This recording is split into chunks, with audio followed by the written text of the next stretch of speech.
literally over the years of developing this particular tool, there have been days where I have done 6 edits, 6 major changes in a day as it developed, and have worked with thousands of people presenting it and refining it to what works, what gets to the point where people can comprehend really how their mind works and how to access the parts of us that result in pain, and removing those parts where the first century Aramaic word doesn't have anything to do with the Greek misinterpretation, I'm going to let you off the hook for what's happening inside of me, but rather is a tool with which you go into your own mind, find the root of what's happening in you, and remove it.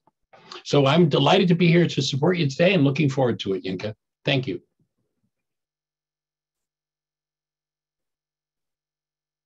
And meet yourselves, that would be helpful. So today we've got Tara's, I'm going to take through a worksheet as well. So I'm just going to share my screen. So then you can all do your worksheet as Tara's going through it as well, because you'll see it come on the screen. So if you've all got pens and paper, and you'll see all the questions come on the screen. So is Tara there? Yeah. So I can see it, yeah. So this is what the worksheet looks like. I have made one where I've literally just typed out the same exact way, but I've typed it away so you can type in on Microsoft Word, type them in. So if anybody wants that as well, it's literally exactly identical to this. It's just, you've got more space and you can actually type in. But there's also an app for this as well. So you can actually do it on the app, which is really good. I often do that when I'm stood in a queue somewhere. So there's plenty of ways to use these worksheets, and I will share all the details in the chat shortly. So you'll be able to find all the details for these as well. Michael has so much resources on his website that you can click on, rewatch all the videos, find out all the worksheets, even read other people's worksheets that they've done.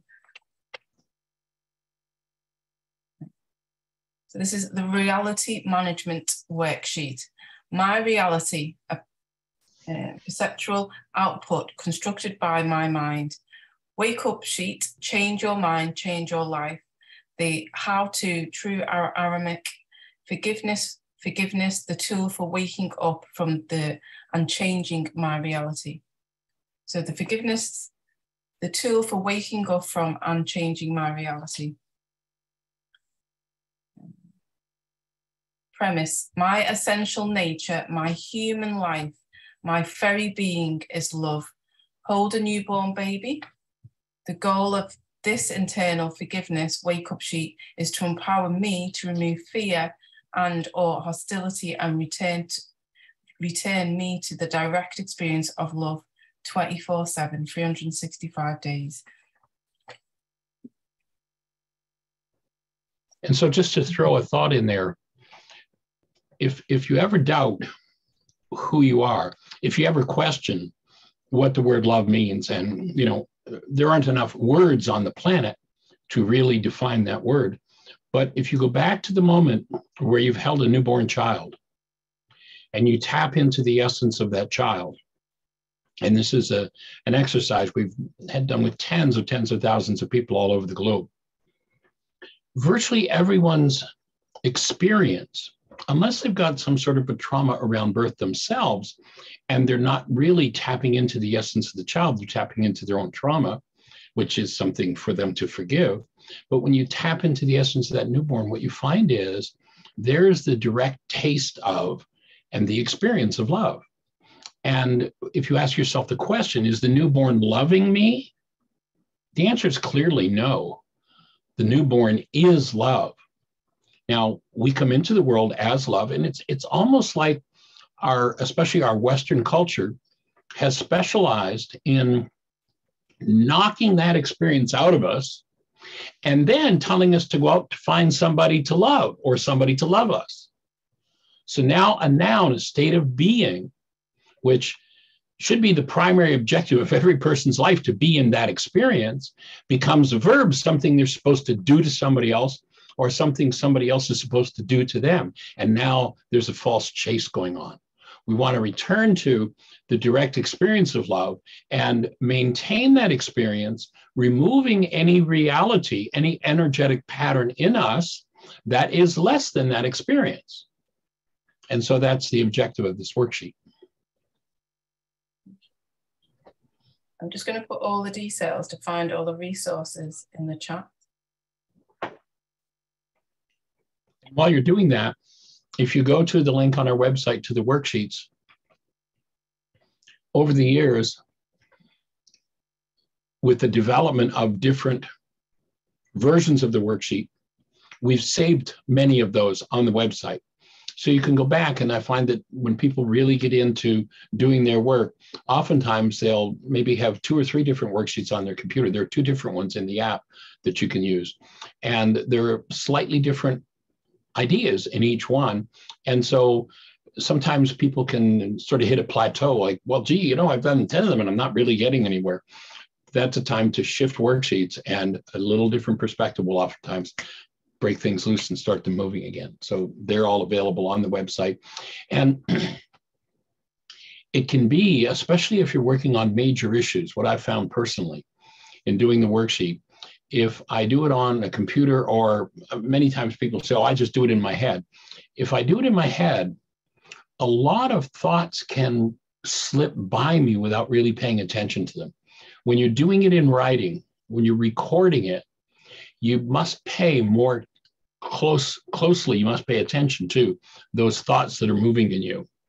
And they'll touch you into things that perhaps you never knew were even there, and will open up new vistas for exploration and healing. So. Thank you. So we'll go into question 1. So A, this is 1A. So remember to put the number and the letter next to each one that you write, because you will have to go back to some of them. So this is question 1A. I, and then just put your name, who I'm love, I am experiencing. So identify your emotion. So identify an emotion that maybe that triggered you, or an emotion that, is it an experience that's triggered an emotion? And then write down that emotion, what that emotion is. Yeah, we have some people who call them trigger sheets that they use when people trigger something in them that's painful. Mm-hmm. So Tara, do you want to share yours, and then we'll go through yours with you? Yeah, I can do. So the emotion that I'm experiencing is loneliness. Mm-hmm. Do you want me to say more? I don't think you need to at this point. I think it's the next question, and then it'll go into more detail. So it says on here, use a separate worksheet for each emotion. So we're just to focus on one emotion. Hostility and fear are from internal corrupt data and indicate my use of sustained incoherence to build this disturbing internal construct. My denial causes my carbon-based memory to displace my experience of myself as my essence, love, and tells me the lie that my emotions are caused by my trigger. Let's go to the next one. So let's focus for a minute on that idea of sustained incoherence. Mm-hmm. You'll see where there are asterisks such as that, and there are definitions down below for those particular words. There was a physicist named David Bohm who was a cohort of Einstein. He actually did some of the math that allowed the kind of mind that he had in science. He helped to do the math that created the atomic bomb. Not such a great accomplishment, but intellectually a giant.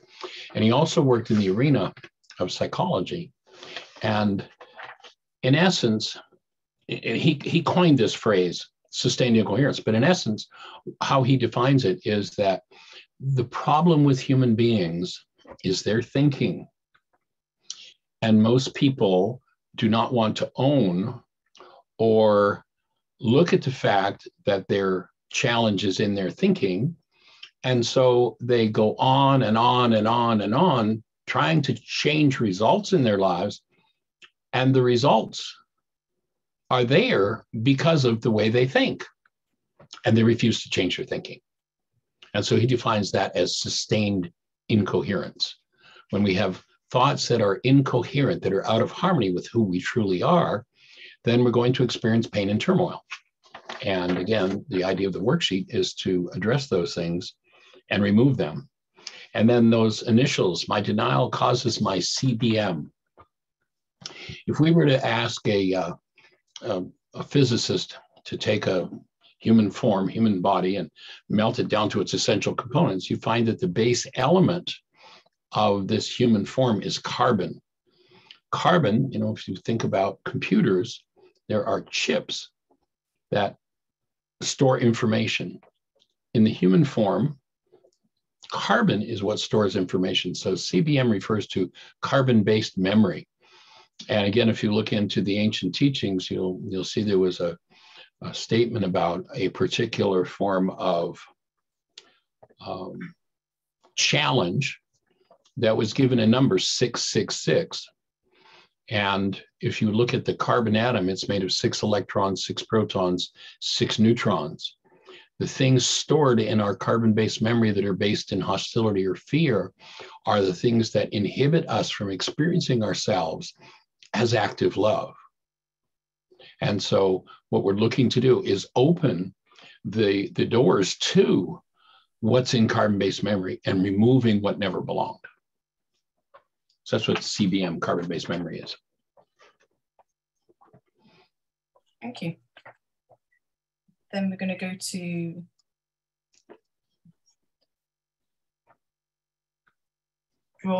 draw the emotion.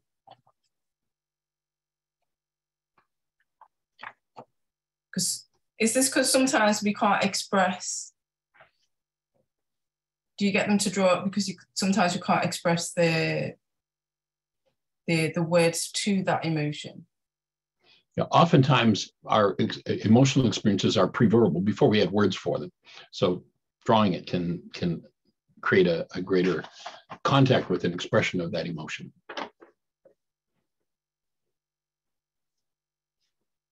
Please forgive me for asking, but okay, this is slightly different to normal. I don't know. Have we done 1B, 1C, and 1D yet? This is a different worksheet we're doing today than we did yesterday or this morning. Okay. We're still in number 1B here. Okay, right. Thank you.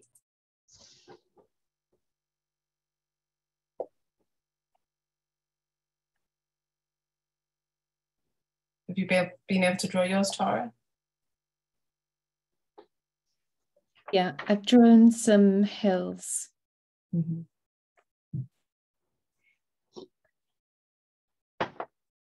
So I'm going to go into use separate. Oh, that's from before. So my story, my reality is that 1C, name your objective of attention. So this is where you write your story. My reality is that. So this is 1C. So what is so who are you looking at? Who are you thinking about? Mm-hmm. Is it yourself? Is it another person? Or it could be your car, you know. The car stalls, somebody comes and kicks the car. Hostility toward the car, or at least it seems toward the car. But the hostility is an internal experience that can be removed. And so when I look at what the object of attention is and separate my emotions from that object of attention, I can more and more realize what's mine. And if it's mine, if I realize it's mine, I have the right to throw it away. If I think it's caused by somebody or something else, the tendency is to get lost in it and have difficulty throwing it away. So do you want to share your story and your reality, Tara? Yeah, I don't know whether it would be something else or it would be myself. So the thing that I'm trying to kind of manifest is a romantic partner. And because it isn't here yet, I don't know whether I'm getting annoyed at something that doesn't exist or it's my own thoughts. Okay. Want me to field that one, Yinka? Please. Okay. So most of the world lives in a state of denial continuously. And in this work, denial has a specific definition. You know, usually denial is, well, I'm pretending something doesn't exist. That does. But this is a little more specific. And that is, when I think or speak as though something outside of me is a cause of what's happening inside of me, then I'm in denial. So when I speak about, I don't know whether it's that's making me feel this way, whatever that is, then one knows that there's denial taking place.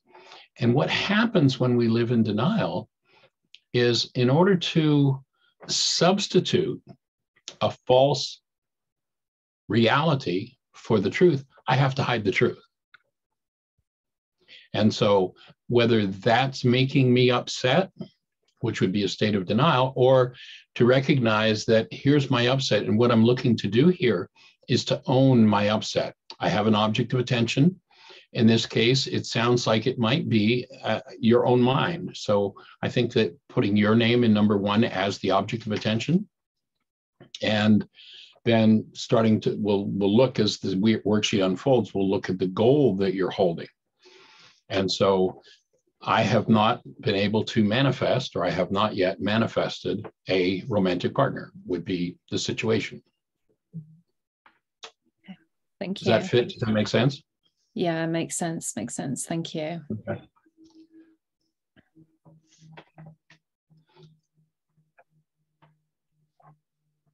The next one, while you write that one.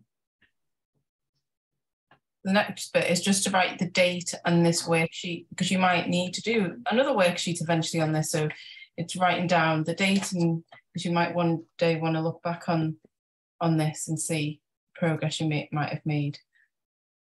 So the date, the sheet, and my emotional upset level is from 0 to 10. I'm assuming 10 is the highest upset, and 0 is the lowest. Not so upset. We suggest that you number every worksheet to kind of keep track of it. Several years ago, I was doing a restaurant in Florida, and a fellow walked up to me. They were saying, "Are you Michael Rice?" I said, "Oh, yeah." He said, "Oh, I've been doing your worksheet. Somebody showed me your video."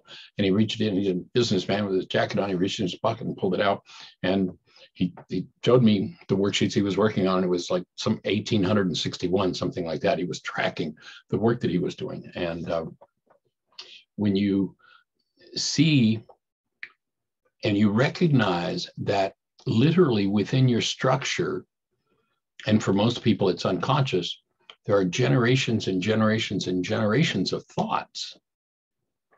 And a lot of those thoughts are not supportive of living a joyful human life. And so the worksheet, what you'll see as we go along, is the worksheet will show you those parts of your mind that have previously been hidden from you. And while it's not necessarily doctored feel good to go there, you start removing those underlying energetic thought patterns and physiology changes, relationship changes, creative capacity changes, joy in life improves, increases. It's been my experience with people over the years. It says on here, if they are the one with the problem, why am I the one with the pain? And this wouldn't necessarily relate to you in this worksheet, because you're doing a worksheet on yourself, but most often when people are doing worksheets on other people, and so if they're the one with the problem, it's interesting, in the ancient Aramaic language, the word neighbor means anybody that you think about. And in that context, you are, in fact, your own neighbor. And so when you're working with someone else, to recognize, gee, here I've been telling myself this story that they have a problem and I'm in pain because of that problem. But see, if they're the one with the problem, certainly they'd be the one with the pain. It wouldn't be me. So maybe there's something I'm denying, something I'm holding out of my own awareness. And the only way I'm going to get rid of that is to bring it back into awareness. And this worksheet is extremely powerful at touching into those things that perhaps have been buried for many generations in any given person's bloodline.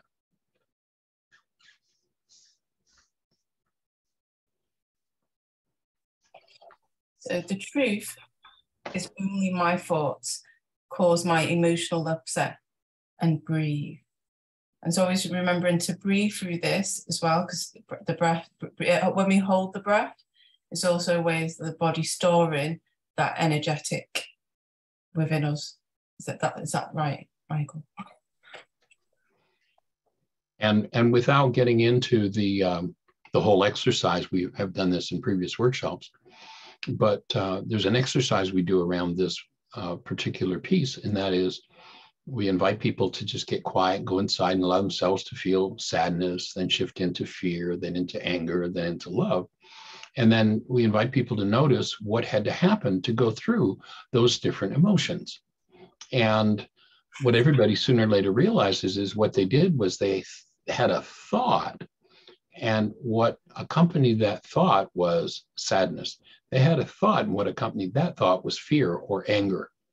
And instead of the belief that culture's given us, it's pretty universal, they made me feel, you start to realize that what creates your feelings are your own thoughts.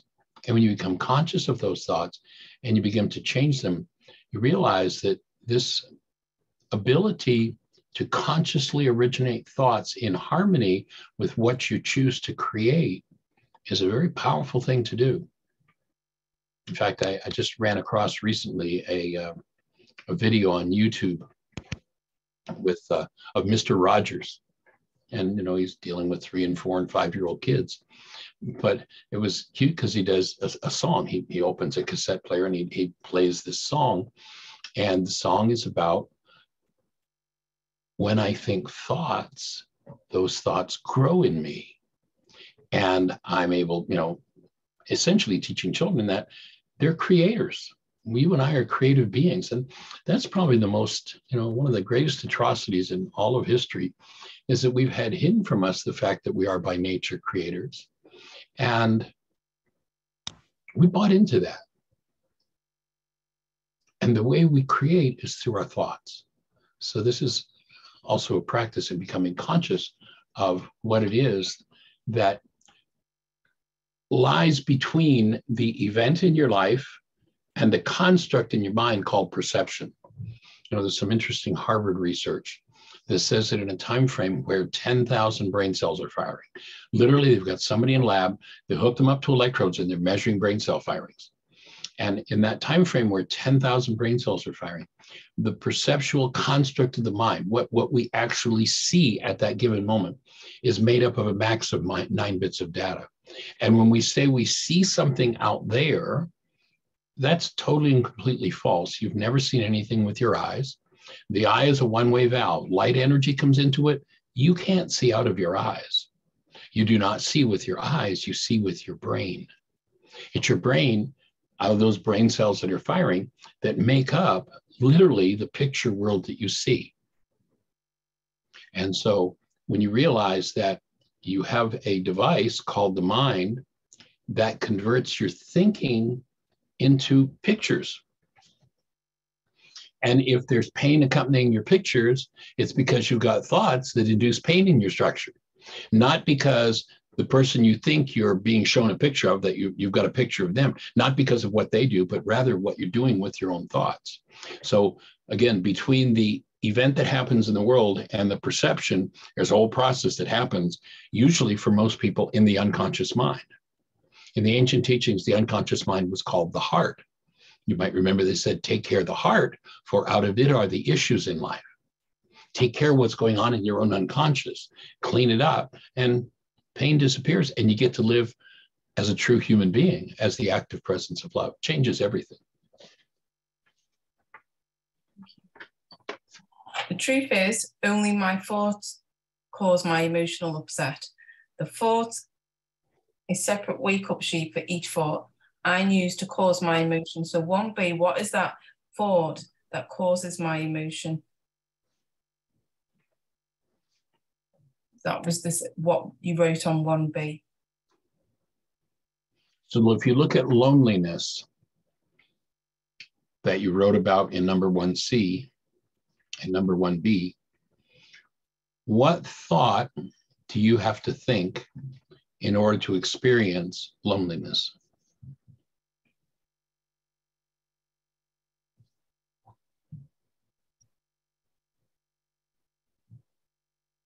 Do you have an answer for that one? Yeah, I think it's the realization that what I want in my mind is not yes in reality. Okay. Well, my offering would be, that thought would be kind of, well, it's not in my reality yet, but I'm in the process of it. But more specifically, if you took a step, dove a little deeper, the thought, I'll offer just a few thoughts that might be operative there that would cause this pain. And they might be thoughts of, I'm lonely because I'm not worthy. I'm lonely because, when I was 3, somebody told me I was broken, there was something wrong with me, or I'm bad, or I did something wrong, or I have guilt. It could be 1,000 variations on the theme. Usually these thought disorders come from early life experiences.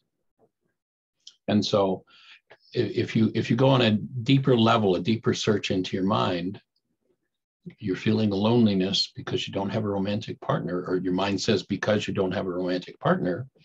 And, I know many people who have romantic partners and they're as lonely could be. I know many people who have no romance in their lives whatsoever, and there's no loneliness in them. And the reason for that is because it's not the event, it's the thought. So if you look at, when you go into this loneliness sensation, what are you thinking? Is there another thought beneath that initial one that says, I haven't manifested this yet? It is coming up about being misunderstood. Okay. That's a big one. Yeah. So then the thought would be, I'm misunderstood and or misperceived. That's a really important piece of information to have about yourself and to work through. Nice catch. You got that one early.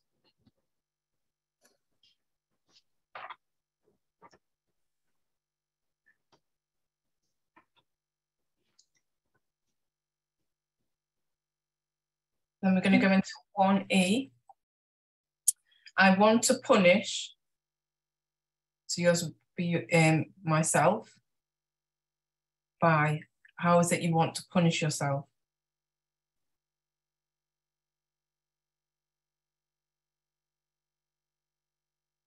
Let me give you an example. There's a woman, it's actually an example I usually use when I do the Why Is This Happening to Me Again workshop. It's one named Sally that we know. And she was in a work situation, and her boss was, in her perceptual mind, quite threatening. And so when she got down to the punishment thought, her punishment thought for both herself and her boss was actually the same. One, she needed the job, but her thought was to leave the job. So that was her punishment thought for herself. And her punishment thought toward the boss is, I'm going to leave the job because, you need an employee and I'm going to leave. So that's the kind of thinking that creates undercurrents of trauma in people's lives. And so what's the punishment thought towards self? Like in a situation like the one you just shared with us, where I'm misperceived or I'm misunderstood, the punishment thought against self is, well, then I'll just go away. I'll just disappear. I'll make myself invisible. They could be the kind of punishment thoughts. And punishment toward others, of course, you're not doing there's not another person involved in the worksheet, so would carry over into the same place. But that would be somewhat what the punishment thought might look like. Does that resonate for you? What would your punishment thought be, or if there is one? Yeah, I think my punishment thought would be just forget them anyway and just have an evening on your own with a glass of wine and block everything out. Okay. Now, are you saying that what you use wine for is to block things out? Yes. Okay. Well, that'll be a good one to touch into and shift. Mm-hmm. And oftentimes, and we'll introduce another concept here, in our codependence to interdependence work, we point out what we call a power person dynamic. And a power person is someone who had more power over your life at some point than you did. It's usually a parent and a child, though not necessarily. There are three things that create the power person dynamic in the mind. Power person's got more power than I have. Second, they're not functioning as love. They're literally not functioning as a human being, but functioning out of some form of hostility or fear.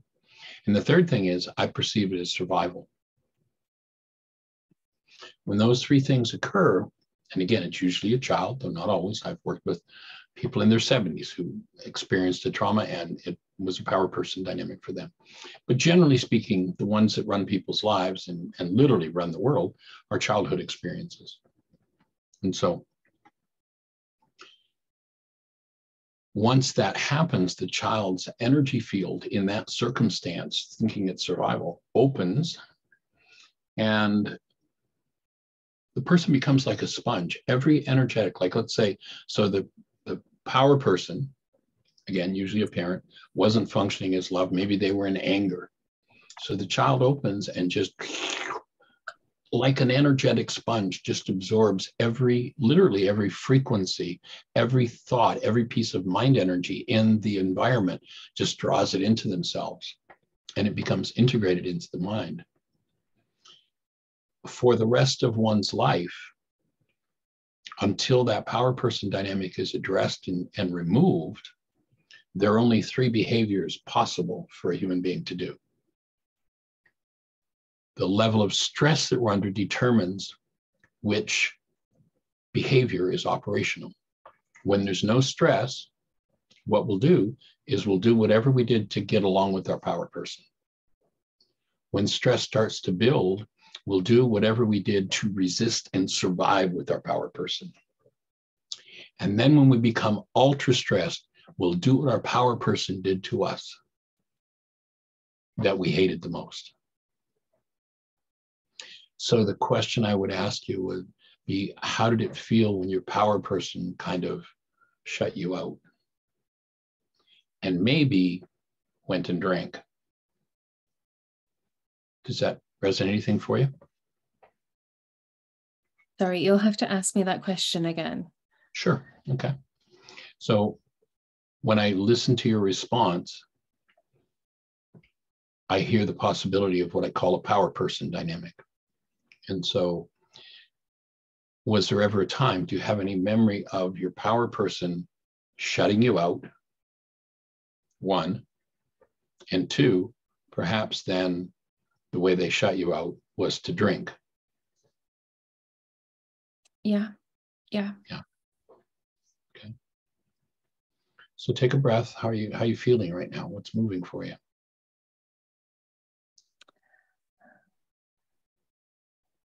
I think it's something that I've thought about, and as I've got older, I've tried to rationalize things and come to the fact that the situation is very much different.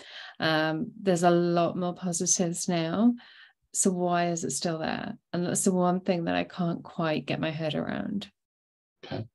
So you remember the statement I made earlier from the ancient Aramaic, take care of the heart, for out of it are the issues in life. Not the head, the heart. And the heart would be a code word for the unconscious. You know, if we listen to psychologists today, they'll tell us that 90, 95, maybe as much as 98% of our thinking is unconscious. So how you would translate that would be that in your unconscious, there are thoughts that you're not in touch with.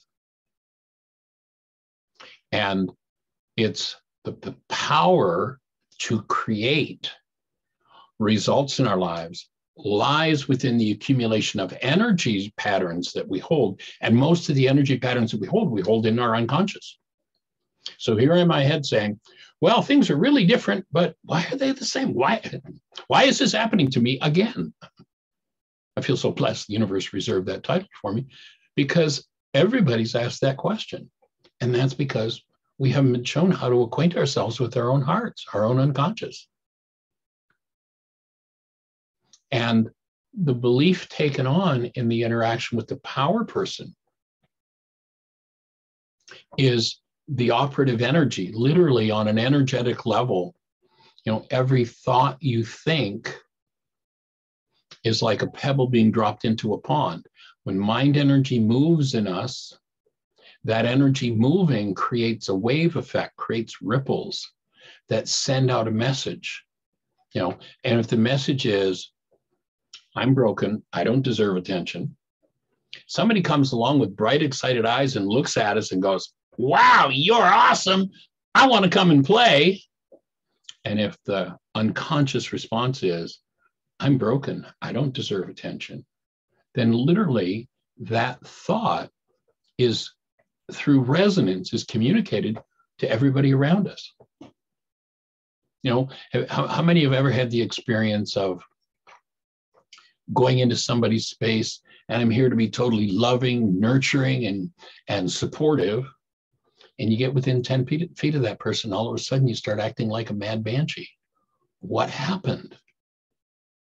Well, they had an energetic pattern that resonated, your mad banshee, and up comes the mad banshee and takes over against your own will and choice. I mean, virtually everybody's had that experience, and that's the power of the unconscious. And what happens with this worksheet is the perceptual constructs of the mind. You know, the world that, again, we think we see with our eyes is actually a construct of the mind. And the constructs of the mind are driven by the goals that we hold. You'll see that the operative step, the key step in the forgiveness process from the Aramaic, is to cancel the goal. Because what happens when you cancel a goal is that construct collapses. And when it collapses in on itself. And that's when you get access to the unconscious, to the things you didn't even know were there. Does that make sense? Yeah. Yeah.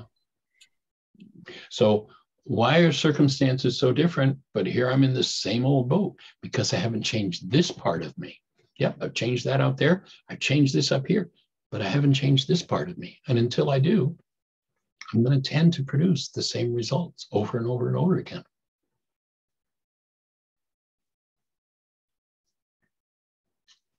Go for it, Yinka. This is to say, I release and surrender myself, my emotion of 1C. Is that the loneliness for 1C? My story, my thoughts, and punishment to love. You can repeat that in your head or read it out to yourself. So I release and surrender myself, my emotion, whatever you've all have as 1C, my story, my thoughts, and punishment to love. And you can take this statement a little deeper by doing that release with each step. You know, we're going through what you just identified in number 1, A, B, C, D, and E. So I release and surrender myself, number 1A, to love.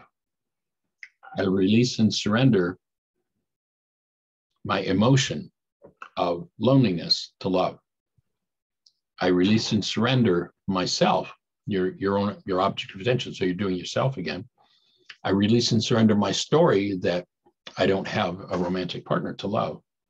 I release my thought that, something about me isn't whatever your exact words were, I don't recall. And I released the punishment of, I'm just going to withdraw and, block things out with alcohol. And I released that to love. And verbal release, most of what we carry in our unconscious came into us in the form of words. We're unique. There's a whole area of the brain called Broca's area, and it's right next to the emotional centers in the brain. And most of what we experience outside of the truth of who we are as love comes in as words. And so, doing that, I release this to love. It seems kind of silly, maybe. It can become if you really let yourself tap into it, become very powerful, that you begin to direct thoughts that you find in your unconscious, which literally is your whole body. You start to direct those out of you. You start to throw those energetic patterns out. It can be very powerful. Verbal release. So how about if everybody just quietly goes through that? I release and surrender myself to love, my emotion to love, my story, my thought, my punishment.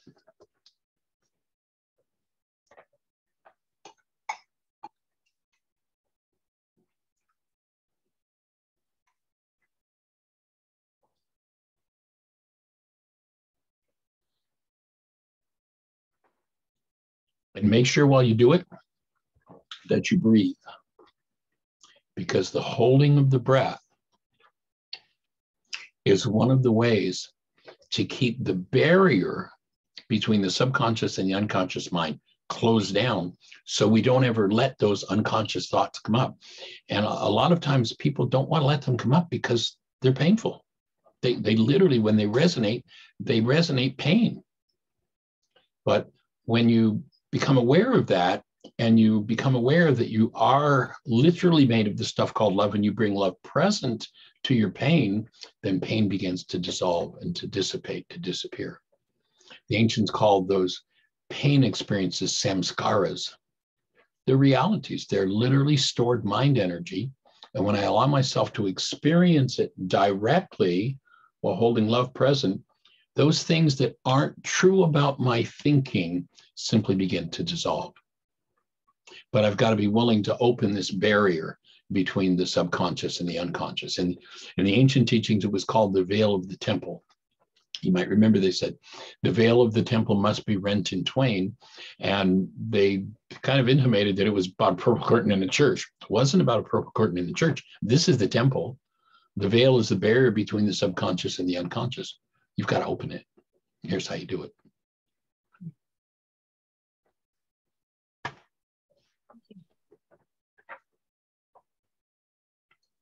We'll go into 2A.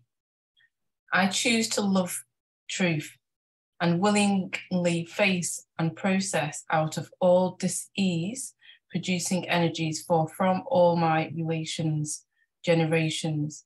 So 2B, I am willing to go through the physical, mental, and emotional symptoms of healing. So would you put your name in 2B? Oh, no, I invite. No, it's not. Sorry, I got the wrong one. And we've actually, I think there's a later worksheet. When we looked at this, I didn't specifically look at this particular statement. There's one change that was made on the worksheet, and we changed the word love to honor here. So I choose to honor truth. Our culture, and I was brainwashed like everybody else, taught us that love is something we do to somebody, or something somebody does to us, something we find somewhere outside of us. And so in years of working with this, it became clear to me, and it was an earlier version of the worksheet where we put the word love in there, love truth. But it's not about loving truth, it's about honoring truth and being the presence of love in our own lives, in our own minds, in our own physiology, in our own family systems, being that presence. So it was actually misuse of the word. And so I choose to honor truth. Like, I'm ready, whatever's going on. Yeah, I've been through this 87 different times with 42 different people. I'm the only one that was there every time. And I keep blaming everybody else. Maybe I'm involved with my life. I'm going to honor truth. I'm willing to look at what part of me is involved in this thing. And I want to really honor the truth. And what that means is I'm going to get to face and I'm going to get to process out all disease-producing energies from myself or from my relations. And I kind of borrowed that statement from the Native Americans who had this deeper understanding. And when they went into, say, a sweat lodge or a healing ceremony, they have a phrase, and the phrase was Mitakuyasan. And Mitakuyasan basically meant, as someone literally, as they were going into the door of the sweat lodge, they would say Mitakuyasan. And I'm not just doing this for me, I'm doing this for all of my relations, my whole genetic history. I'm opening this space for healing, and I'm willing to become the space that embraces and processes out all of the generational patterns based in pain. And I'm willing to be the space for that to happen. If you go, there's a similar story, approach to the healing process that the Native Americans had. You look at that story of the Jews who wandered in the desert, Old Testament story, the Jews who wandered in the desert for 40 years. And you think about that, and you say, well, here's a pretty bright group of people who have done a lot of writing about astronomy. So they know astronomy very well. And somebody wants me to believe they got lost in a 35 square mile area for 40 years. Does that make any sense? I mean, they knew that the sun came up east and set in the west. So, if they wanted to get out of the desert, what would they do? They'd follow the sunrise, and it wouldn't take too long to traverse 35 square miles and get out of the desert. But in fact, that word desert in that story is another term for the unconscious. Most people, 40 years, spend about 40 years before they start scratching their heads and going, I have been through this 87 different times with 42 different people. I'm the only one that was there. Maybe this is about me. And they start to delve into their own unconscious dynamics. And if you read the story of the desert, they were lost in the desert until what happened? What had to happen? What they said is the old generation had to die off. Now, that didn't mean everybody in old physical bodies had to physically die. The root of the word generation is genari. It means cause. Until I face all of the generational patterns, all of the generational thoughts or causes in me that keep me in the why is this happening to me again experience, I'm going to keep experiencing that. When I wake up and I process through that, then I get to answer what in that parable they called the promised land. What's the promised land? It's a land of conscious co-creation where you realize your thoughts bring about results in your life. And when your results are untoward results, you clean up your thinking, you clean up your own mind, you breathe, you access, you engage in forgiveness, and you remove what never belonged. Now the old cause, the old genari, the old generation is gone. And you're there free to create anew.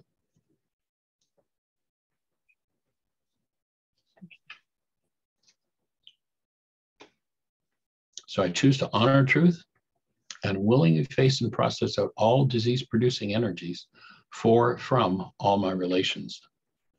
And then the second part of that, I'm willing to go through the physical, mental, and emotional symptoms of healing. Yinka, do you want to tackle the physical, mental, and emotional symptoms of healing? Would you like me to run through those quickly? Yeah. Here you go. Okay. So willingness is the energy that softens the resistance in me that holds on to painful patterns. You watch a person when they're in a lot of pain. What are they doing? Their eyes are tight, their jaws closed, their throat, they're crying. Everything's locked up. There's resistance. It's holding on. Willingness allows an opening to occur. And when you allow that opening to occur, you then start to access whatever's stored in your desert, in your unconscious.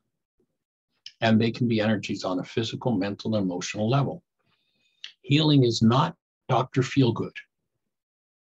Because whatever's in there that doesn't belong there, you're going to have to process through and bring out. You're going to get to experience it. So on a physical level, healing looks like any kind of physical symptom you've ever had and low energy. On a mental level, healing looks like any kind of negative thought you've ever had and confusion. On an emotional level, healing looks like any kind of negative feeling you've ever had and depression. That's what the healing process looks like. So when you open this veil of the temple, when you choose to breathe and you apply forgiveness, you're going to start to touch into things that maybe are not going to be enjoyable. And what you want to do is remember that, one, you're doing this for all my relations, Mitakuye-asan. I'm going to breathe. I'm going to stay connected. I'm going to hold to a space of active love as I breathe and allow these energetic patterns to be processed out in me. And in this work, we define processing as the ability to hold love conscious, active, and present. So holding to the presence of love while my rage or my hatred or my vengeance or my grief comes up, it's a skill that you develop over time and practice in using these tools. So that's the meaning of this particular step. I'm willing. And then on to number 3. Maybe somebody who's bumping around might hit your mute button so that it's not coming through to everybody else. So number 3, my desire, the constructive results, the exact goal that drives my pained perception is that 1C, my trigger is, so is this where they write the goal? Or is this? So since this worksheet is on yourself, what's the goal you have for yourself?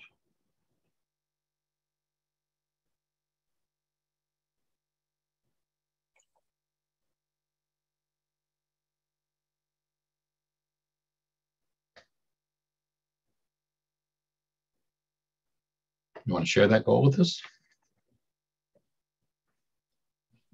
So in this situation where you're finding yourself alone, and that results in an internal experience of loneliness, what's the goal you're holding? And my offering here would be, there'd be 2 levels. From what you shared so far, there are 2 levels. You've got 2 worksheets really going here now. One of them would be, well, my goal is to have a wonderful, sweet, awesome relationship. Then there's another goal, and that would be to heal that part of me that I've touched into, that just something about me that's not right. So you could branch off into a second worksheet. You know, literally, when I do these, I usually have a stack of about a dozen blank sheets when I'm doing them in writing. And when I get to say something like this, we call it a Hydra worksheet. And if you remember in Greek mythology, the Hydra was the creature that when you cut off her head, out of the stump, another dozen heads appeared. And when you start working with these worksheets intensely, very often you'll find that the issue that your mind was presenting wasn't the issue at all. It's something much deeper. And so you could, at this point, start a second worksheet. I'd stay with the relationship idea, but you could, just do a quick second worksheet where you put your own name in and, the thought you had about yourself that, I'm not good enough, or I don't remember exactly what the words were, but whatever those words were. And then that would be another worksheet, and it would be a different goal. And the goal would be, again, I don't remember exactly the words you used, but if the words were, I'm not good enough or I'm broken, then the goal would be, I want to be good enough. I want to be more than good enough, or I want to be fixed. I want to be healed. So that would be a second worksheet, a Hydra. If you go to our website, whyagain.org, if you start up in the upper left-hand corner of the home page, you'll see a link that says Start Here. And then there's a link to radio shows that we've done. And there are about 20 specific radio shows regarding the worksheet. There are about 21 or 22, something like that, different radio shows where we've done exactly what we're doing here and gone through a whole worksheet process with someone.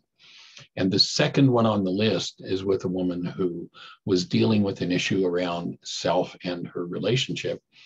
And by the time we went through, it was like a full 1 hour radio show that we went through with her. By the time we were finished, if I remember correctly, I think she had 17 different worksheets that she uncovered that were related to. Once she kind of got the first thing out of the way, it was like bing, bing, bing, bing, bing, bing, bing. Oh, these are all the underlying things. So, keep a stack of worksheets. And if you come into touch with subtle thoughts that you might otherwise normally ignore, write them down. They're powerful keyways into healing deeper parts of the mind. So what would be your goal? Which one would you want to work on now? So my goal would be to feel love. And I think as you started talking about that, like this is what I was going to say first, but I can see how it can branch into two different, or maybe in even more different ways. Yes. So I'm not sure which one I would immediately go for, because I think, yes, healing needs to happen. But I also understand it'd be good to have the romantic partner. Right. So then I'll come back to this idea of love, because our culture's taught us that love is a verb, something I'm going to get from somebody else.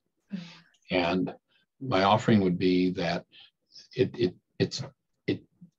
takes the mind on a track where it can't produce a result that it really wants, when I hold that I think love is something I'm going to get from someone else. So once again, you could take this into two directions, expand the hydra a little more. One would be, my goal is to experience myself as love, to experience the truth about me. And in that is the fulfillment of everything.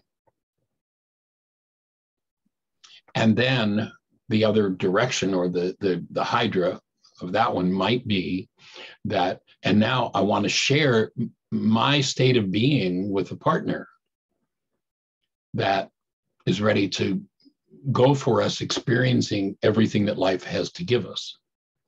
So again, there'd be two directions that one could go in quite easily. Okay. So I think the one I felt most connected with was to experience myself as love. Perfect. Beautiful. Okay. So my desire is that I experience the truth of my being. I experience myself as love.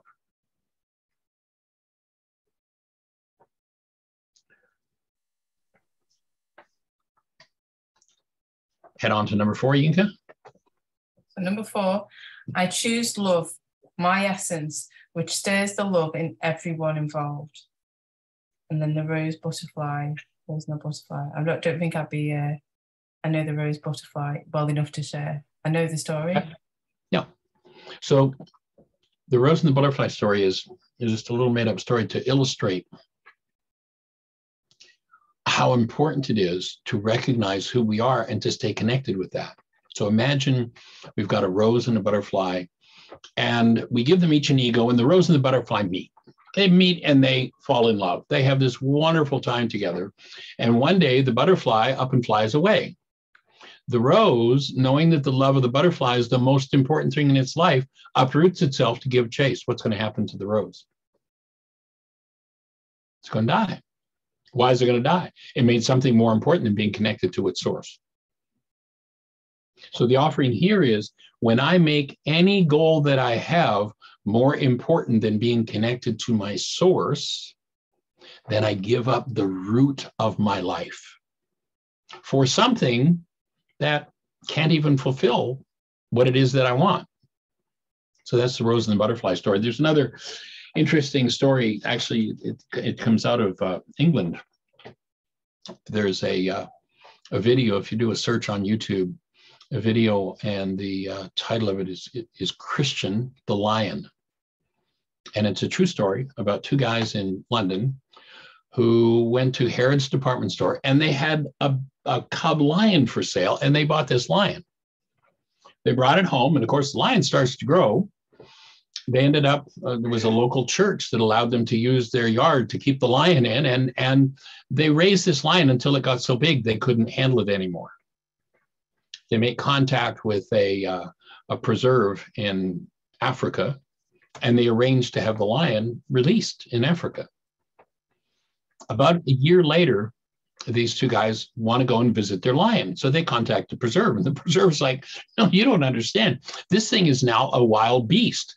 If you went out there, I mean, it's out there. We track it. We've got a tracker on it. It's got its own pride. And if you went out there, it would tear you to shreds. And they're like, we want to go visit our lion. So they fly to Africa and they send them out. You know, this whole thing's videoed, and they show they've got a guard because they know they're going to have to shoot and kill this lion. And they're out there. They know approximately where it is. They've got a tracker on it. And they're out there calling, Christian, Christian, Christian. And all of a sudden, the camera shoots this lion up on top of a hill. And the lion starts walking, stepping toward them. And as it gets closer, it starts running. And I can remember the first time I saw this video, it's like, I hope this is the right lion. And this lion just charges right into them and jumps up all over them, just like it's an oversized kitten. It literally gets up, its paws are over its shoulders. The lion is big or bigger than they are. And they just, they just play like they did when they had this lion back in England. But which is pretty cool. But the really important point of this story, when I choose love, it wakes up the love in everyone, is energetically. When there is an energy that is permeating the field, only that which is in harmony with that permeating energy can come forward. So this lion had its mate, and the mate, this lioness has never had contact with humans. A wild lioness comes down with her mate. Now, the lioness is the huntrix, these guys are in big trouble. The lioness walks over to these two guys and rubs up against them just like a kitten and lets them pet her. A totally wild lioness. The field we create with our thinking determines a great deal of what happens in and around us. There's an interesting piece of research that was done in prisons, and they did the reverse of the normal lineup. They put the potential criminals in a lineup, and they have the victim pick out who the perpetrator was. Well, in this case, they took the criminals, had them behind the glass, the one-way mirror, and they had a lineup of just people from the street. And I forget exactly what the number was, but somewhere between 80 and 90% of the time, the criminals chose the same person in the lineup as the one they'd attack. Many people would go through the lineup and almost everybody would choose the same person. That's who I'd go after if I were going to attack someone. And we haven't been taught how powerful the energy field is that we hold with our thinking. And so that's the idea of the rose and the butterfly story, staying connected to love and the power of doing that and the results that it creates in physiology and around us. We'll also share the video because it's on YouTube in the WhatsApp group. Oh, great. Yeah, it's a pretty cool video. I watched it after I heard you mention it last time. And the next one. So 5A, when upset, my perception is built out of corrupt data driven by my goal, 3. Do we have this 3? Is that the relationship? It is limiting pictures constructed from a max of 9 bits of data out of 10,000 brain cells firing. By cancelling my goal, but my replicate mind's reality collapses and gives me direct contact with the denied and dissociated part of my CBM, my carbon-based energy, which projects and blames others for its content. While holding love, conscious, active and present, I now choose to collapse my mind's lies by willingly cancelling my goal for 1C. So it's choosing to willingly cancel that goal. So the objective of this step is to kind of review the whole process that's led up to getting to step 5A. And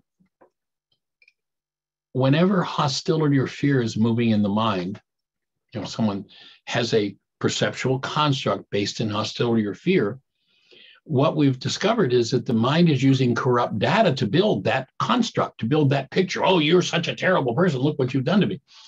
And I'm enraged seemingly about that, but the rage is something that's inside of me.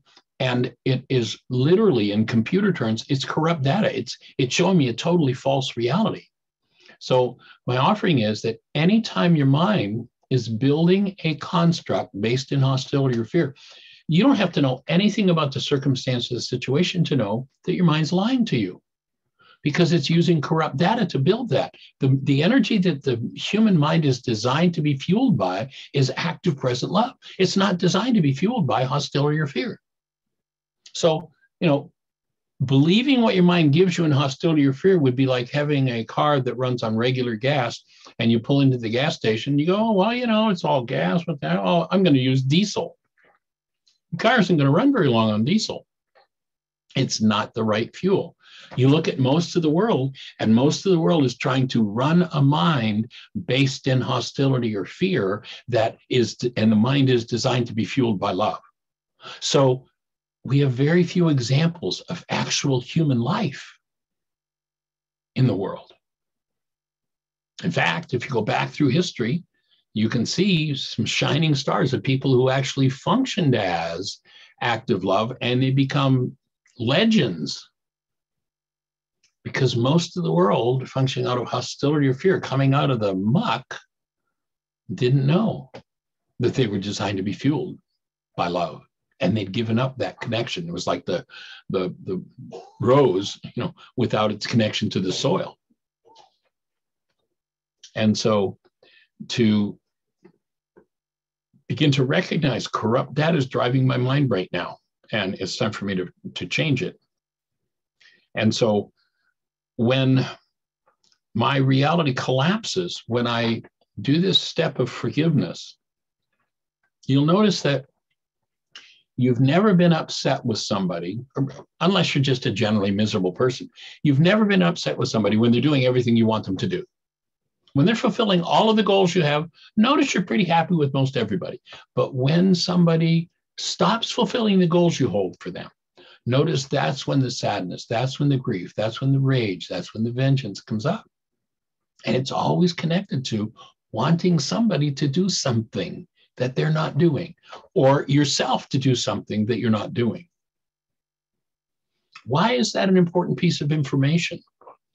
Well, remember we talked about that Harvard research that says in a time frame where 10,000 brain cells are firing, the max amount of data that goes into conscious perception, the construct of the mind, is 9 bits of data.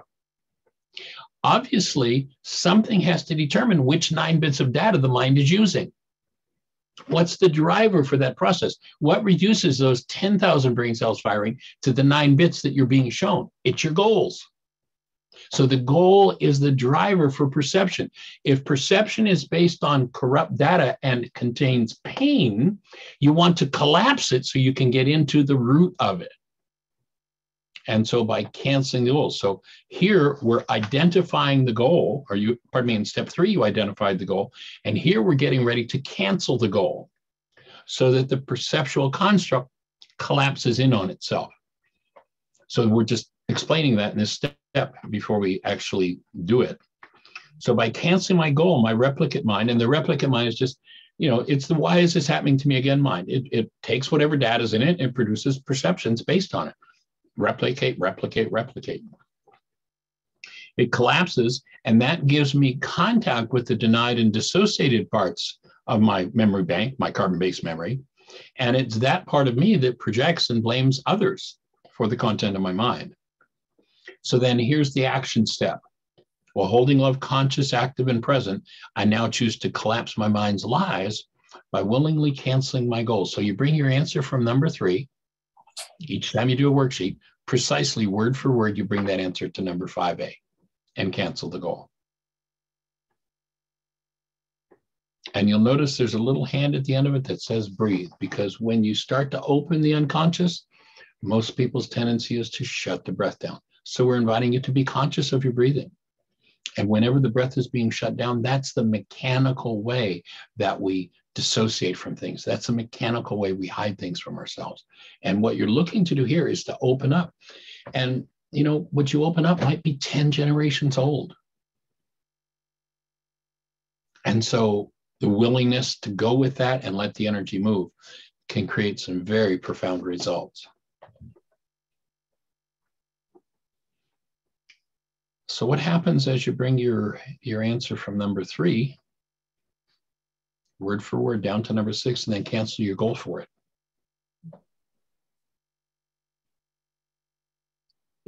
I feel a bit of confusion because we've spent time getting to this goal, and in my head I've got, you know, if I get this goal that desires to experience myself as love, then that is a solution, and now we're just canceling it. Right. Doesn't make any sense, does it? I mean, it's really stupid, except when you understand how the mind works. And here's where it makes sense. And people often say to me, well, you know, gee, I've just got a goal to experience myself as love. Isn't that a good goal? That's a wonderful goal. I think everybody should have that goal in mind 24/7, 365 for eternity.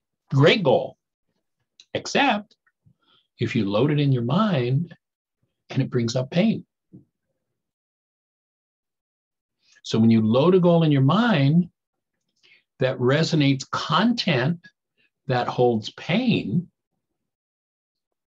you access that pain energy directly by canceling the goal. So what you've just told me in, you know, the worksheet so far is in your file on experiencing yourself as love, there's pain. And it's a very common experience, you know. The child was 3 and came running out in their birthday suit and look how wonderful I am. And the church-going parent looked at their new child and went, you, what are you doing? You get back in that room and you put clothes on. Who do you think you are? You. What gets planted in the child's mind? The mechanism by which you clean that file out, so to speak, is to cancel the goal so you drop into the deeper experiences in that part of the mind and clean them out. Then when you finish the sheet, go back and reestablish the goal. It's, again, you're not canceling a goal because there's anything wrong with the goal as you do this worksheet. The core of the forgiveness process in Aramaic, the word forgive is in Aramaic, the word that's been translated as forgive is shabag or shabak, and it literally translates to cancel. So whenever there's pain in your mind, you look for the goal that's driving your perception to be based in pain, you cancel the goal. Again, not because there's anything wrong with it, not because you don't want it, not because you can't have it, but because you recognize when I load this in my mind, it resonates and brings my pain forward. So when I cancel the goal, this thing collapses, this construct collapses, and I get to drop into the deeper hidden part of my mind. And what happens when I'm bringing truth in, oh yeah, I am love, I can experience myself as that.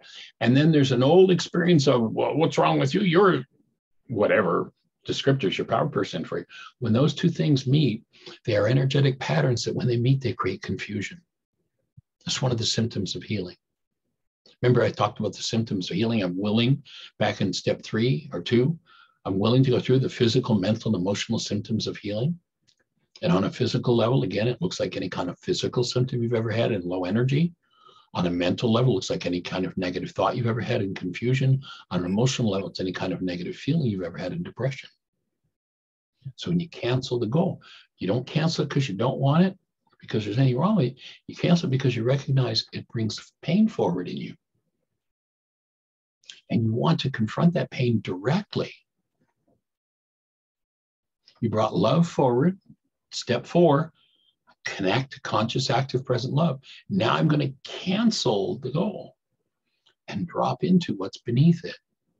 What happens is when you drop in, it's like when you take that conscious construct and you collapse it, it creates a pathway into the underlying cause of the pain that normally we're cut off from and keep hidden. And so there's a pathway that allows that hidden part of the mind to come forward and for you to become aware of it. Back about 30 or so years ago, working with people, we did intensive workshops. We got a teaching center in the Ozark Mountains in southern Missouri. And I would, we'd have a group of maybe 50 people in intensive. And somebody would get like just a monumental, like life-changing opening and healing process. And I'm watching this over a period of years.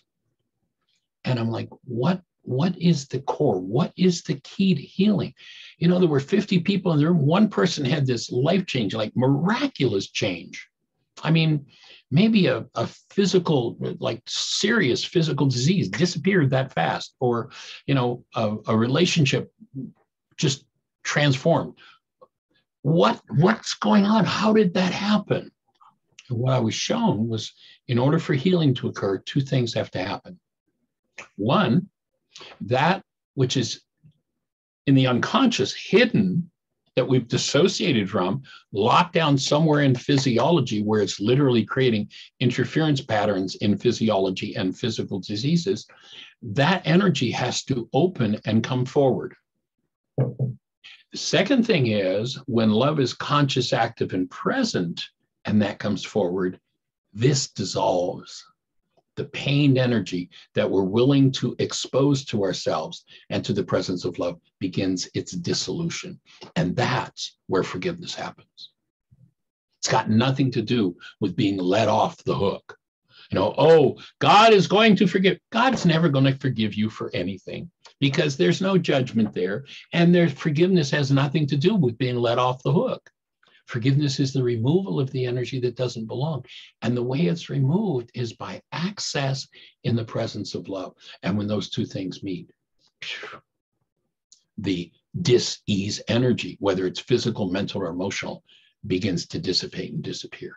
And again, when that happens, confusion is oftentimes a step in the process. Does that fit and make sense for you? Yes. Cool. So what's moving for you now?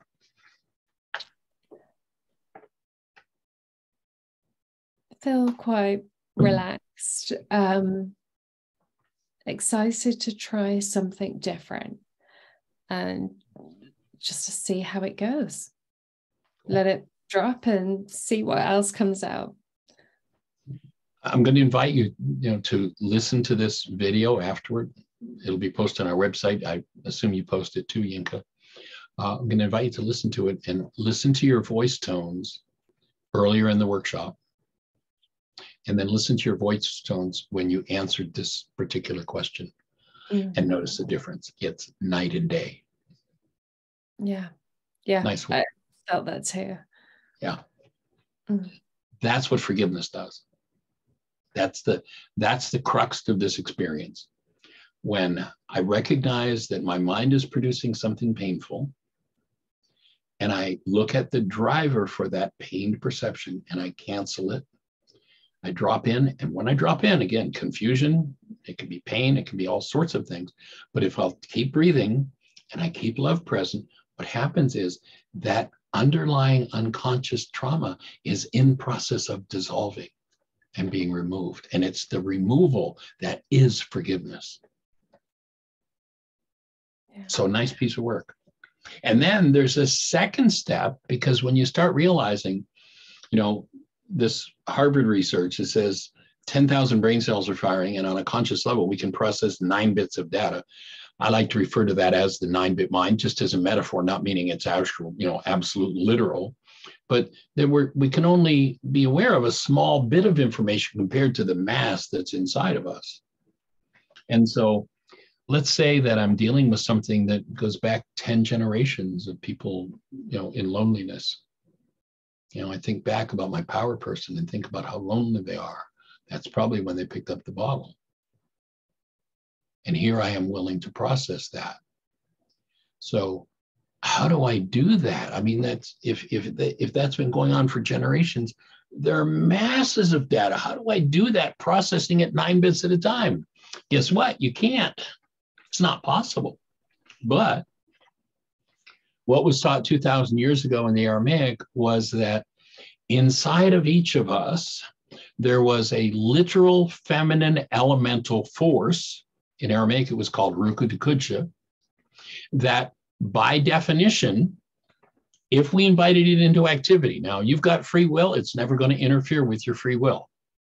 You know, if you've got, let's say, someone who has a use for their rage or their, let's say, loneliness. Oh yeah, well, that's how I get attention, by being lonely. Well, I don't want to give that up. Then it will never go away. But the minute I'm ready to be finished with that, I'm ready to let that go, then I can invite this feminine elemental force in me to go to work with the bigger picture than my 9-bit mind can conceive of. In the ancient Aramaic, or pardon me, in the Greek translations, these are the words, this Ruka Dukucha are the words, the Holy Spirit, but it's nothing to do with some kind of disembodied spirit being. It literally is a feminine elemental force in us that can move whatever masses of energy we're willing to have move. And it's just a matter of inviting it into, or inviting her into activity. She will undo the effects of your errors, literally, physiologically, emotionally, psychologically, spiritually. And relationships, I mean, in every event, you'll start to see changes happen that are just beyond amazing. And as you develop the capacity, pardon me, to get still and listen, she will teach you. There's the master teacher. Now, most of the world is, oh no, I'm the teacher. Here, pay attention to me. I'm the teacher. No, no. The master teacher is in inside of each one of us. The objective of this work is to put you in touch with that. Not some guru out there, some teacher out there, but recognize that there is a power in you that literally has access to everything in your universe all the time. And if you're willing to listen and be guided by it, everything changes. So step 5B is about inviting that power into activity. You want to take that? Yeah. Do we say this one first or do this one? Yeah. I cancel my need to be right and make up another story out of these brain cells to hallucinate proof that my fear, hostility-based story, my reality is true. And then breathe.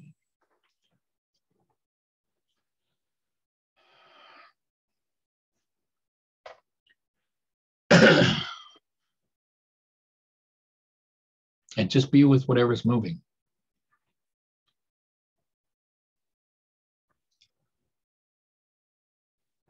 And then 9B, or 5B, pardon me.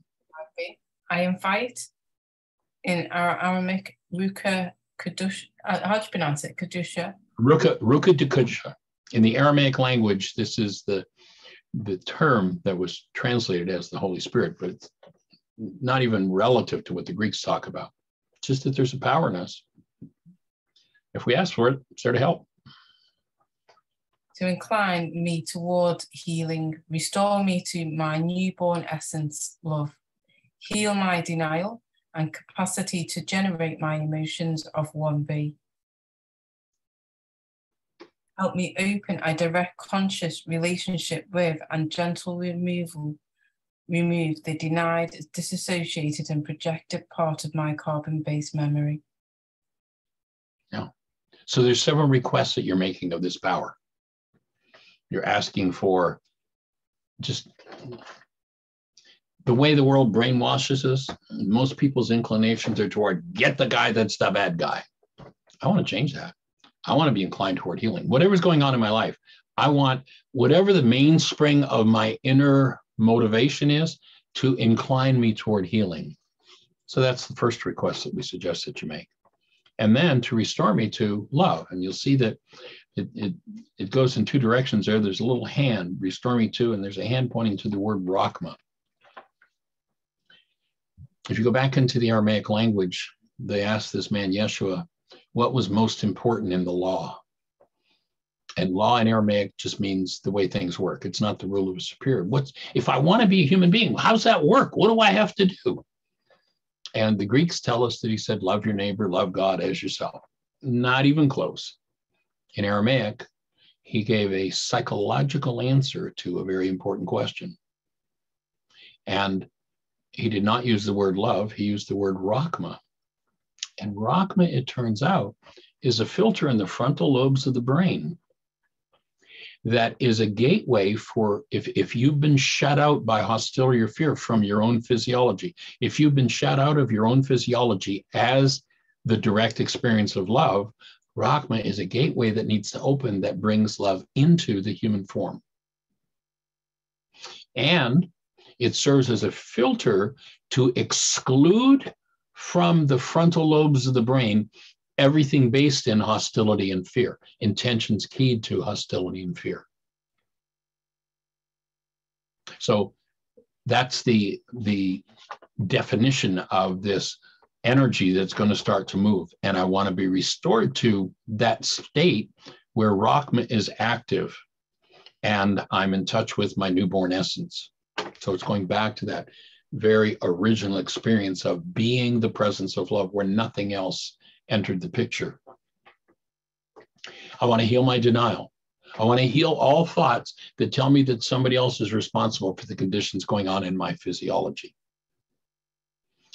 And I want to heal my capacity to generate the emotion that I identified. So I'm going to go up to number 1B, loneliness, and you bring that down to this statement. I want to heal literally my capacity to generate loneliness. Loneliness is an internally generated energy. I mean, lots of people are alone and there's no loneliness in them whatsoever because they don't have thoughts that produce it. So I'm asking to have that energy healed in me. And then help me to open a direct conscious relationship with and remove the denied, dissociated, and projected parts of my carbon-based memory. I want to remove everything that isn't in alignment with truth.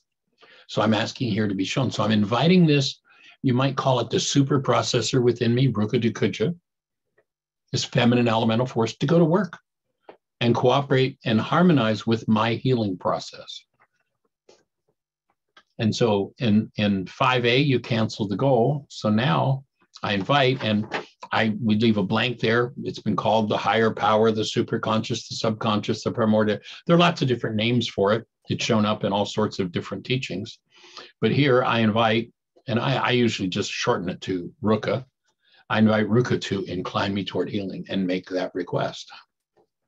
So how about tapping into your breath? Once again, just review, canceling the goal, and then invite that power to go to work and breathe.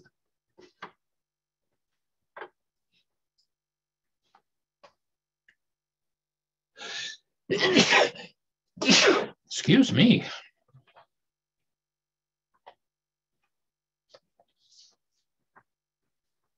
And as you do that, what happens? How do you feel?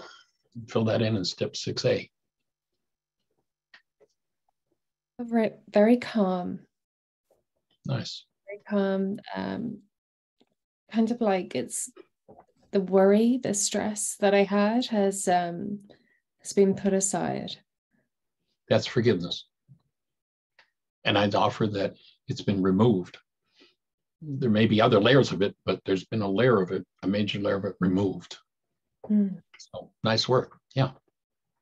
And in that state is where it's kind of the goal of meditation. When you collapse perception, you get to have what's called a near-life experience. The world calls a near-life experience a near-death experience. This person was going along, they were in an accident or whatever, and they clinically died, and they say they had a near-death experience. Well, that's not true. They had a near-life experience. Most people are already dead to the truth of who they are as love. And when clinical death occurs, carbon-based memory shuts up. When it shuts up, people have an opportunity to experience who they really are. Most people who have a near-life experience, which again, the world calls a near-death experience, when they come back, they're like, wow, was that ever amazing? What happened? The self that was generated by carbon-based memory in the near-death experience collapsed. Literally, clinical death stopped its function.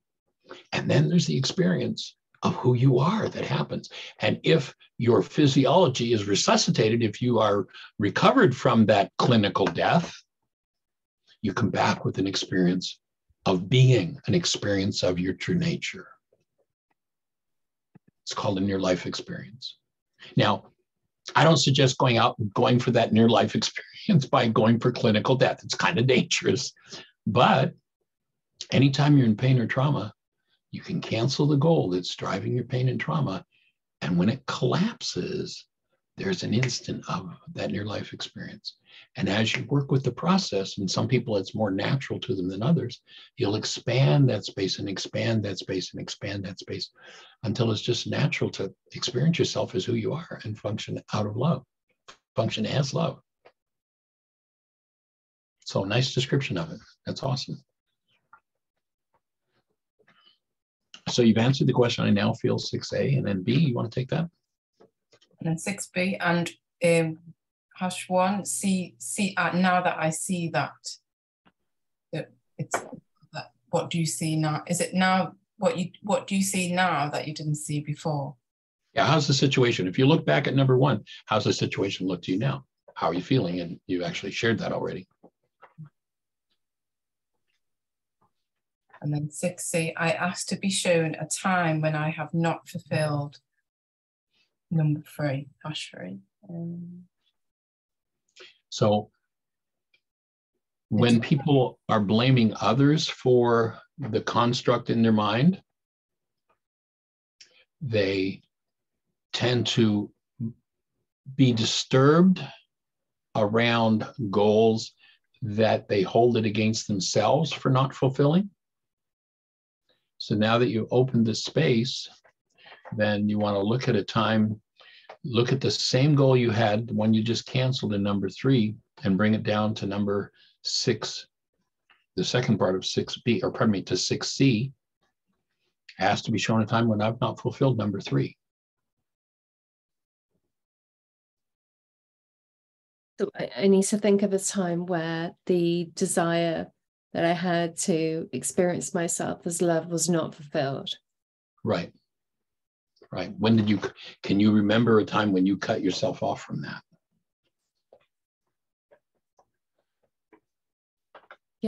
Yeah, I can. I'll go ahead and fill it in. And breathe. Make sure your breath keeps moving. Is there anything you care to share? I think it comes back to the very first thing I mentioned at the start, was when I shut it out and I think, forget about it, I'm just going to have a glass of wine. It comes back to that point. Right. Nice catch. That's awesome. That one's going to change your life. Cool. All right, then the final step, number 7. Oh, would you draw your feeling? Oh, yes, drawing your feelings. Mm-hmm.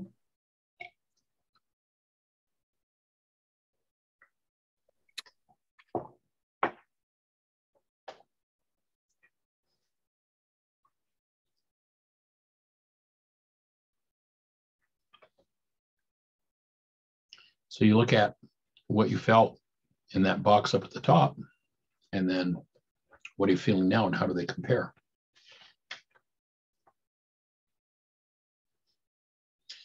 And for most people, if they've done this earnestly, it's the difference of night and day. Go ahead. Yeah, exactly. And my first image was of hills, and I could picture when I went to Wales, and half of them was dark and some of them were a little bit in the sun, but majority was quite dark and hidden. And now my picture is a sunshine. Nice. Awesome. Very cool.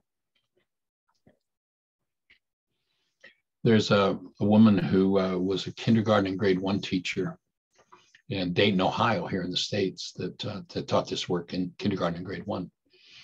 And she wrote a book called Healing Children, Loving Children. And in it, she has several pictures. And when a child would first come into her classroom, she'd give them a box of 64 crayons with all the colors in it and ask them to draw a picture of themselves. And then after being taught, there were several of the tools from this work, the forgiveness process and the commitment.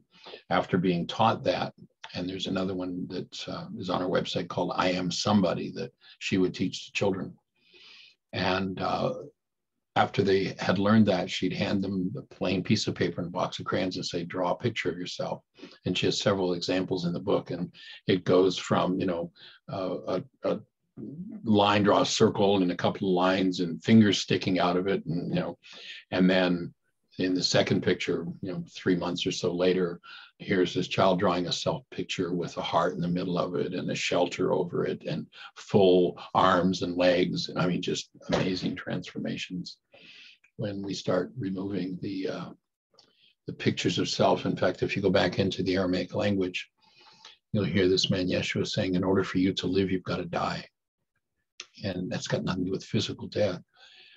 Out of trauma-based early experiences, we manufacture a self that's totally and completely false, based on almost nothing but thought disorders. And we come to identify with those thought disorders and think that's who we are. It becomes the silent speech that we have within us. And when you start to do your work, literally, and it can be experienced as a death. When that self starts to go, it's like, wait a minute, that's who I am. It's like, no, it's not. But that self has to go. And that's what makes room for the true state of being to come forward into your physiology and have the full-blown experience of being a true human that is and knows themselves as love. It's a powerful place to be.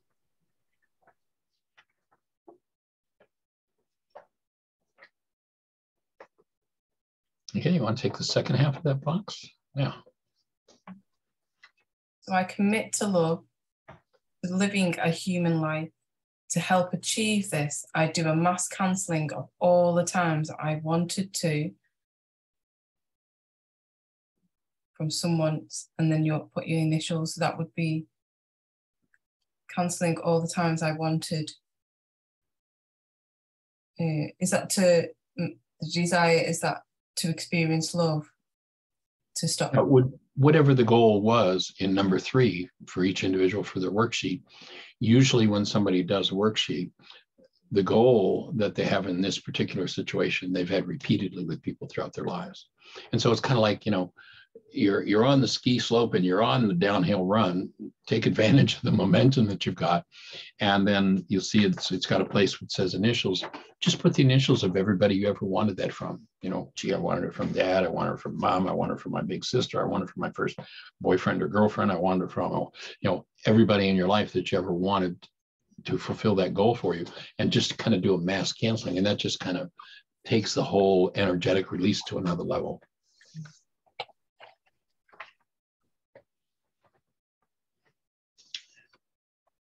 So I commit to love, to having a human life. Checkbox, yes. To help achieve this, I do a mass canceling of all the times I wanted number 3 from someone. And just put their initials in. Oh yeah, Charlie, cancel. Bill, cancel, cancel.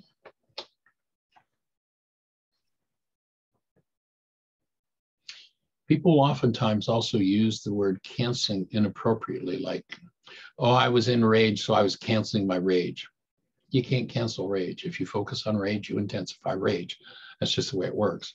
But you can look at the goal that drives a rage-based perception, and you can cancel that goal and collapse that rage-based perception, access the underlying energy and process it out, free your physiology from it.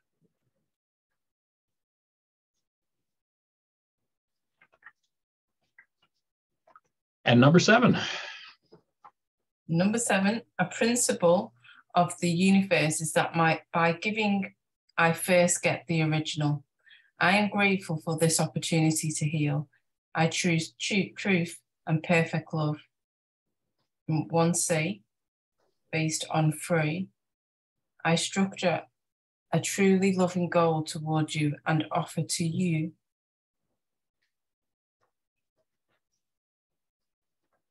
So now you're bringing your own name, seeing as how you're doing this worksheet on yourself.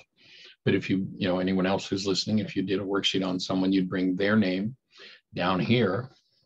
And then looking at the issue that I'm addressing in this worksheet, based on that issue, what I want to do is I want to focus in on and commit to a goal that I'm going to fulfill toward you. So, that goal might look like, for this worksheet you're doing on being alone. That might look like, so whenever I have loneliness surface, I'm going to simply tap back into this state of being that I'm in now, remember who I truly am, and consciously go about setting a vision for how my life is going to be.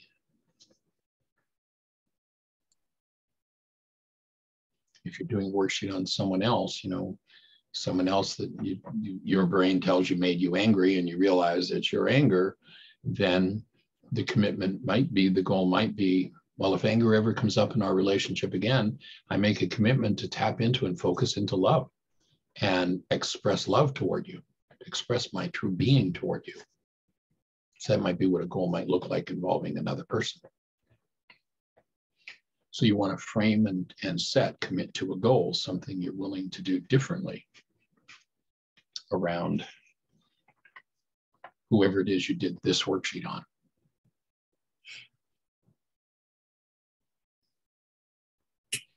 And then the final instruction is to soften and breathe. The breath is such a key part of the process. It's so important.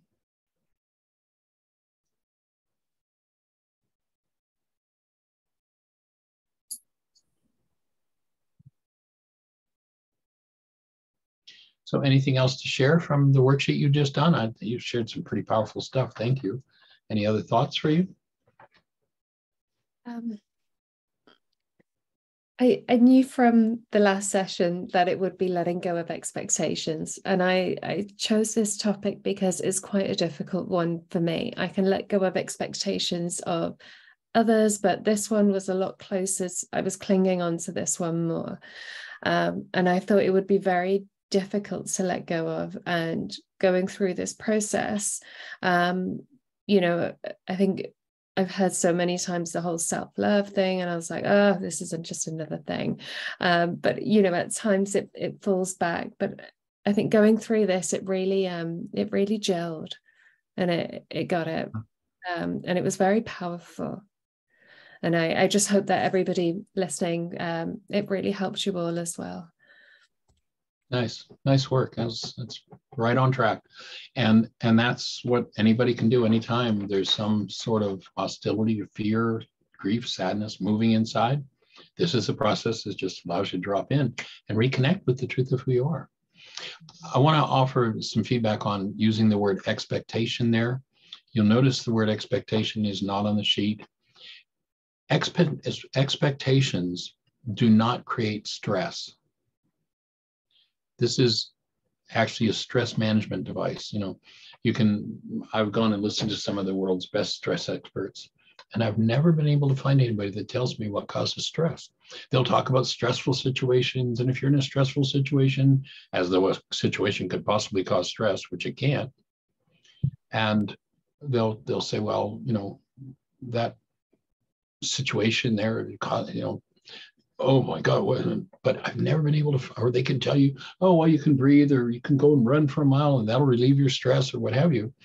But I've never found anybody that can tell me what causes stress. Guess what causes stress? Goals. Whenever you create a goal, you create a stress. And the functioning purpose of the mind is to show you how to achieve the goal. If there's hostility or fear in the part of the mind that's trying to show you how to achieve the goal, it's never going to produce the result that you want, and it will be difficult to achieve the goal. So we're working with specifically goals, a result I'm committed to producing, or a result I'm expecting somebody else to produce for me. That's different than an expectation. Gee, tomorrow I'm going to go out and spend time in the garden, and I expect it's going to be sunny. And I get up in the morning and it's raining, and I go, oh, well, I guess I'm not working in the garden today. It's not, oh my God, it's not. An expectation does not rise to the level of a goal and create stress. It's just the commitment to producing a result, a commitment to something that is a goal that creates stress. And, we have another worksheet on our website called the Mind Goal Management Worksheet. And it's about managing your goals and therefore managing your stresses to keep your stress levels at acceptable places. If you remember when we talked about the power person dynamic, we said there are 3 levels of behavior, and they all each relate to the level of stress you're under. When there's no stress, we'll do what we did to get along with our power person. When stress starts to build, we'll do what we did to resist and survive with our power person. When we become ultra stressed, we'll do what our power person did to us that we hated the most. That runs the world. That runs virtually every mind on the planet. I don't care whether you're in a church or a business or a home or a government office or a doctor's office. I don't care where it is. Power person dynamic runs the world. And this sheet is designed to remove the stresses that access pain so that the pain can be removed. And that, in the 1st century Aramaic language, is called forgiveness. And so I'll open the floor to questions. If anyone has a thought. Yinka, do you have any other questions and, walking us through this? Yeah, I was really appreciating this because this has really helped me realize that I definitely need some practice on this one. But it's really helped me just to kind of gather it into my mind as well of how to do it. Well, the workshop, Why Is This Happening to Me Again, is a workshop that I developed and started teaching about 42 or 43 years ago. There are times when I've taught that workshop, and usually I presented in either a 3 or a 4 hour session. I did one a couple of weeks ago, and Yinka has put that in there. There's the latest 3 hour Why Is This Happening to Me Again it's on our website, or I think Yinka has already put it in the notes. And so I've worked with this thing full time, again, 3 times a day on occasion, teaching this process of forgiveness. And so I wouldn't expect anyone to pick the worksheet up and take out every little piece and have the brain cells to be able to go, oh, well, I can explain all of that. It's a process of learning, and that's one of the reasons, Yinka, why I suggested that you guide the sheet, the process today, so that I could just be here to support you and help you to build the brain cells for, a deeper understanding what each of those ideas mean. They took many, many years to develop, and much interaction. I mean, if you look in my book, in the front of it, I don't remember exactly how many names are there, but where somebody usually acknowledges, I acknowledge my mom and my dad, and my teacher is whoever they acknowledge. Well, there are 400 or 500 names in there, because literally there are 400 or 500 different people that made significant contributions to the development of this work. And so I'm delighted to be able to share with each of you and to support you, Yinka, in getting a deeper and deeper understanding. I'm sure we'll do this again and take it all to the next level. Yeah. It's my honor to do it. Yeah, just to let everyone know that the next session won't be on, just because I'm away for 2 weeks, because Michael comes the 2nd and 4th Thursday of the month. But the 2nd Thursday, I won't be here, so the next session will be the 4th Thursday of August. And we hope you have an awesome vacation. Yeah. Great time with your kids. Yeah, I won't even have any children with me. I'll be on me, just me. That's right. Okay, well, gee, that's pretty cool. Nice work. That'll be something very new for me. You'll probably have a worksheet or 2 to do on canceling the need for your kids to be there, or for you to take care of them more. Yes. There'll probably be a few bits of that will come up. I'll definitely be taking worksheets with me. Mm-hmm. Sweet. Awesome. Can I have also a short question, or is it? Yeah, go on. Yeah, that is thank you so much. Yeah, and the question is that in the moment when I tried to cancel my goal, there was something like, is it to rehearse and to repeat and to do it again and again, or that was not for me like it is easy going. I understand that everything what we said today very well, but to do that, that I don't know, there was something like a block. Yeah. Well, my input would be, most of us have lived most of our lives hiding things from ourselves. Mm-hmm. Literally, I mean, stop and think about it. You listen to the psychologists, and again, they'll tell you as much as 98% of our thoughts are unconscious. And that's because we've lived in denial. And it's like, I don't want to look, I don't want to deal with this. When you start to change that habit, it takes a little time for your mind to adapt to, oh, is it really okay for me to show you this? And it's really important as you do the process to go to the precise goal. Remember, the mind is an energetic device, and it works by resonance, by energy exchanges. So when you hit just the right goal, that's when you'll have your most effective worksheets. And it can take some practice because, again, most of us are used to hiding from ourselves. And to reverse a lifetime of that, that's a major project to do. It's a major piece of work. Okay. When I have resistance, just to get your view on this, when I of releasing a goal, I ask myself 2 questions of how would it feel if I did let it go? So I'm not telling myself to let go. I'm just asking myself, I just go into how would it feel if I let this goal go? And then I ask myself, how would my actions change if I did let it go? And that kind of tunes me into that sense of it. And then I'm able to let it go, because then I can see the impact of that. And so it's not forced, it's more of, oh, it'd feel like this actually. And then I tend to find everything kind of softens. Yeah. Good point. Good one. Good way to express it, Yinka. That's great. Thank you. Yeah, that's helpful. Thank you very much. Can I use that, Yinka? I guess. Is that copyright? You can have it. That's excellent. That's excellent. Yeah. Right on.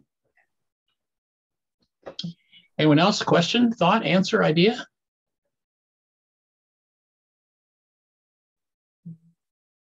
Well, if we have no questions, so we bring our session to an end. Yeah. Do you want me to do the poem to end it with? Oh, please, yes. Poems. Poems. Yeah.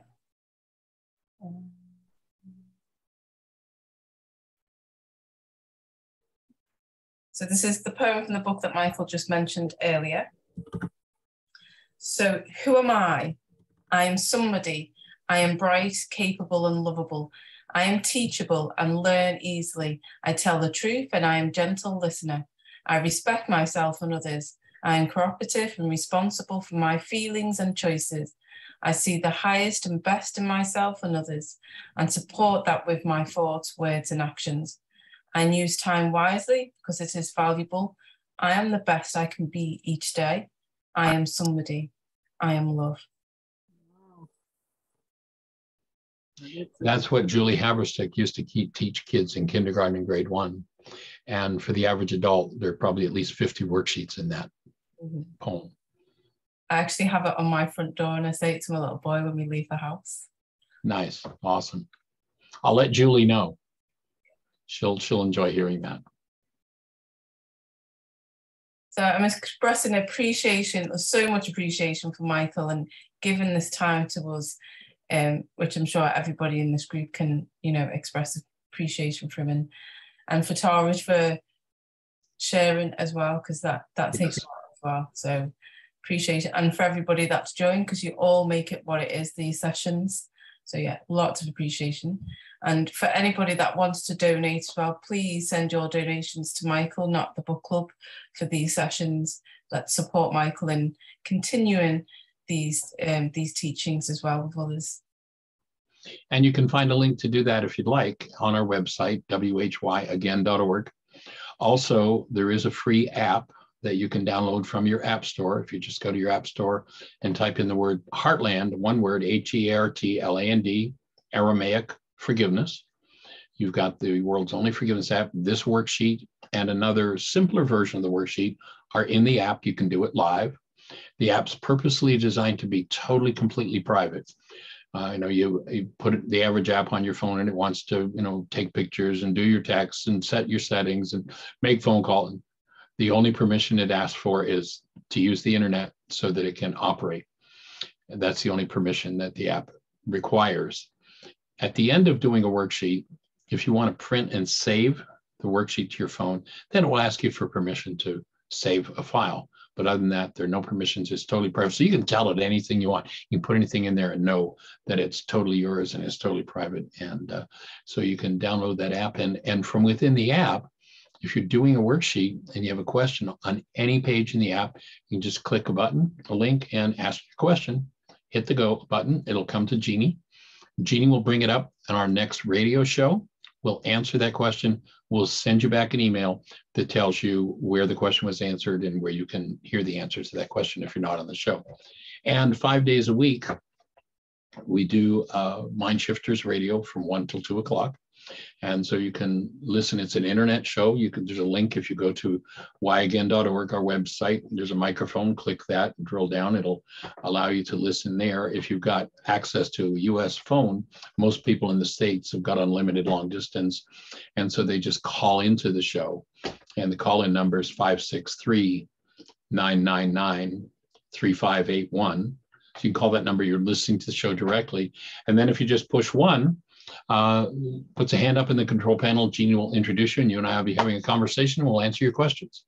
So we're doing everything we can do to provide as much support as possible. And our ultimate goal, if you would assist and support us in that, is to make this tool available literally to every mind, heart, and being on the planet.